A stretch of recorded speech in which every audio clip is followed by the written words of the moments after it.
जय श्री जगन्नाथ। आज आम जानिबा जड़े खोर्धा जिलार भाई आमको रिक्वेस्ट करिसेंति कि तांको जन्म पत्रिका विषय जानिबा पाई आज निहाती भाव में आम चेष्टा करिबा तांको जन्म पत्रिका रे तांको भाग्य रे कौन रही शुभ अशुभ फल। तो आसतु जानिबा आसतु ताहले आमे माने जन्म पत्रिका एनालाइज करिबा।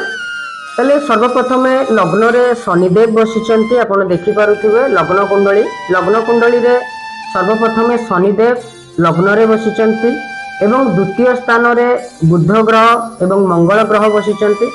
प्रथमे तो मंगलंक विषय रे प्रथम धन भाव रे जाको धन कारक कह जाए धन भाव रे मंगल देव विराजमान करिचंती एवं तृतीय स्थान रे बुध ग्रह एवं शुक्र ग्रह बसिचंती एवं षष्ठ स्थान रे केतु ग्रह बसिचंती एवं अष्टम स्थान रे बृहस्पति देव बसिचंती एवं द्वादश स्थान रे चंद्रमा एवं राहु बसिचंती।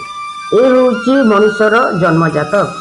ताहले मनुष्य जीवन रे बीतीची कौन एवं आगामी दिन मानकरे कौन कौन सब बीतीची आमे माने आसंतु आज जानिबा। मनुष्य जेतेबेले जन्म नैचंती जन्म नवार 6 वर्ष पर तांकर बापांकर भाई मानक सहित कलह सृष्टि होगा झगड़ा सृष्टि होगा एवं निजे निजे घर ठारू दूरे रहिबा परी परिस्थिति ए मनुष्यंकर परिवार रे देखा जाइछि।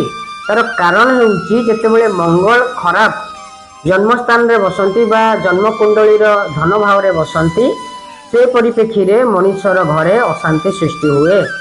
तो तृतीय स्थान रे जेतेबेले बुध एवं शुक्र बसिचंती से परिस्थिति रे मंगलदेव खराब हो जाइछन्ते एवं मंगल बध सृष्टि हेछि। एवं चंद्र राहु को आमे देखिबा पई जिबा।